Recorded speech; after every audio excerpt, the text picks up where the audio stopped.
Olá! Hoje nós vamos falar sobre um assunto muito importante para a engenharia, que é a comunicação.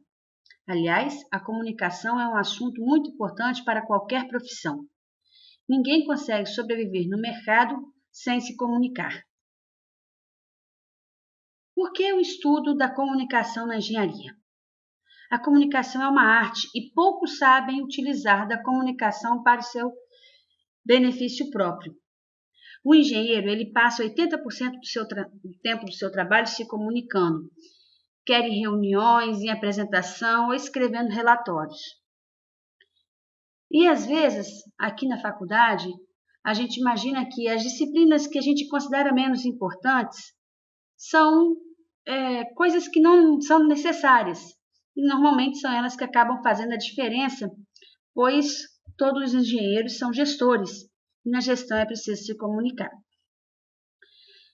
E a gente precisa se comunicar tanto da forma oral, quanto na forma escrita e na forma virtual, que é mais utilizada hoje em dia. E a gente percebe que uma das grandes falhas dos engenheiros, principalmente os engenheiros mais técnicos, é a incapacidade de se comunicar, de persuadir, de vender o seu negócio, de conquistar, de convencer. Para ser um bom engenheiro, usar uma boa comunicação, é preciso uma linguagem técnica. E essa é uma exigência das empresas. As pessoas têm que saber fazer um relatório, ler um gráfico, falar, apresentar a sua ideia, as suas ideias. Então, a comunicação nas empresas a gente utiliza para negociar um prazo, para apresentar um projeto, para tranquilizar um líder quando tem um problema, para vender uma ideia, para dar ordens, para liderar um projeto, para resolver conflitos, para pedir ajuda e principalmente para resolver problemas. Essa é a grande função do engenheiro. Por que a comunicação é tão importante? A maior parte do tempo de trabalho do engenheiro é gasto durante o processo de comunicação. São reuniões para a gente entender o problema, reuniões e leituras para construir a solução, para elaborar um projeto escrito destas soluções, para acompanhar a execução desse projeto. Percebam que a comunicação está presente de todas as formas em todos os momentos. Existem alguns fatores que envolvem a comunicação. Por exemplo, a técnica que a gente usa. Se eu estou fazendo, por exemplo, uma planilha 5W2H, é importante que eu entenda. Se eu estiver apresentando um projeto numa linguagem, um software do tipo PowerPoint, eu tenho que entender como é que faz. Então, se eu não tenho uma boa técnica, eu não posso me comunicar bem. Então, é preciso conhecer as técnicas. Outro fator é o idioma. Se você está fazendo uma apresentação em português, que fale um bom português. Não use palavras de baixo calão, nem expressões vulgares, nem na linguagem escrita, nem na linguagem oral. É importante também saber que a saúde influencia na comunicação. Por exemplo, você marcou sua apresentação do projeto e você está super gripado. Isso vai influenciar na sua apresentação. Ou você transfere ou pede desculpa ao seu público dizendo que você não está em condições de fazer uma boa apresentação naquele dia. A disciplina também é muito importante na comunicação. Você deve entender que disciplina é tudo. Você tem que ser uma pessoa organizada, ter o seu material todo à mão, tudo que você vai precisar. Você tem que saber que quando você estiver falando para uma plateia, seja os seus subordinados, os seus diretores, não importa quem, vai ter sempre alguém que vai discordar da sua posição, da sua ideia. E você tem que estar preparado para isso daí, que se chama autocontrole. Tem que ter determinação, continuar e até o fim. Ter persistência, tem que ter percepção das coisas além do que você está vendo e principalmente ter domínio do conteúdo que você vai apresentar ou escrever. Existem 4 tipos de barreiras na comunicação empresarial.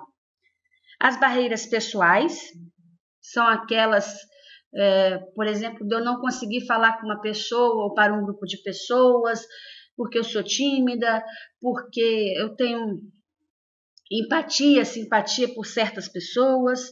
Então, são as barreiras pessoais. Existem as barreiras administrativas e burocráticas. Eu gostaria de falar diretamente com a presidente, eu não consigo falar com ela. Outra barreira é o excesso de informações. Tanto a falta quanto o excesso são coisas ruins, são barreiras no processo de comunicação. E o excesso de informações acaba fazendo com que as pessoas não saibam qual a informação é a verdadeira e qual é a falsa. E outro tipo de problema da barreira é que são as comunicações incompletas ou parciais. Eu falo só uma parte do problema e eu preciso que você entenda aquilo que está passando na minha cabeça ou que você adivinhe como é que vai ser o próximo passo, o próximo processo. Então, você tem que fazer uma comunicação completa. Como a gente deve fazer a gestão da informação na engenharia? Primeira coisa, planejar. Planeje com antecedência tudo o que você vai falar, escrever, colocar na internet. Use a criatividade. Todo engenheiro tem que ser criativo. Por um único motivo, ele é o resolvedor dos problemas. Se ele tem que resolver problemas, a criatividade é fundamental. Tenha na sua cabeça e no seu planejamento qual a estratégia você vai utilizar para fazer aquela comunicação, daquela informação, oral ou escrita. Saiba como são os trabalhos científicos, a documentação utilizada. Faça o benchmarking e tome decisões. Aqui estão algumas dicas de apresentação de uma ideia, de um projeto, de um trabalho, de pesquisa, uma reunião. Primeiro, defina os objetivos. Se você não tem objetivos, você vai falar à toa. Segundo, saiba quem é o público-alvo. Se você vai falar lá para o chão de fábrica, você não vai utilizar os mesmos termos técnicos que você vai utilizar, por exemplo, para falar com os seus pares, ou seja, os engenheiros, ou quando você vai falar com a diretoria, com a presidência da empresa, com o banco. Para cada tipo de pessoa existe um palavreado, uma forma de falar diferente. Organize o assunto com antecedência. As pessoas têm que saber do que se trata aquela comunicação.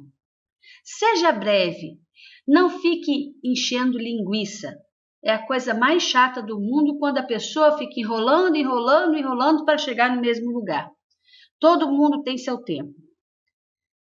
Se você tem um tempo específico, simule a sua apresentação. Vale pegar, por exemplo, o irmão menor e colocá-lo para escutar aquilo que você vai falar. Vale chegar na frente do espelho, vale cronometrar. Então, simule a sua apresentação para saber se você está gastando o tempo necessário para falar brevemente aquilo que você tem para falar. Conheça o ambiente onde será a apresentação. É muito chato, por exemplo, você chegar de terno e gravata onde está todo mundo de bermuda e chinelo, ou vice-versa.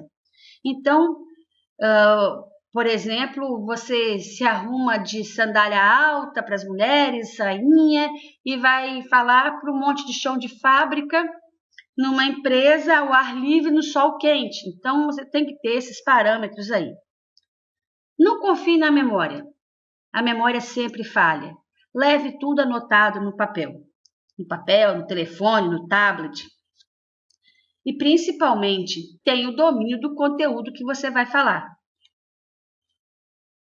Existem alguns problemas que interferem na comunicação. O primeiro deles são os vícios de linguagem. Vocês já devem ter estudado isso em português, né?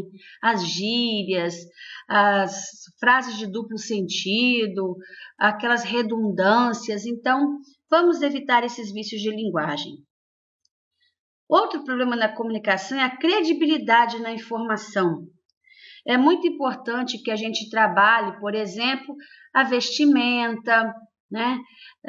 Como é que eu vou me vestir, como é que eu vou me portar, como é que eu vou trabalhar a informação para que ela seja bem aceita pelos meus ouvintes ou pela pessoa que vai ler aquela informação. tem que ter uma técnica adequada, tanto para a escrita quanto para a oratória. Você tem que dominar essas técnicas para que haja uma comunicação eficaz. E tem que ter um conteúdo claro e adequado.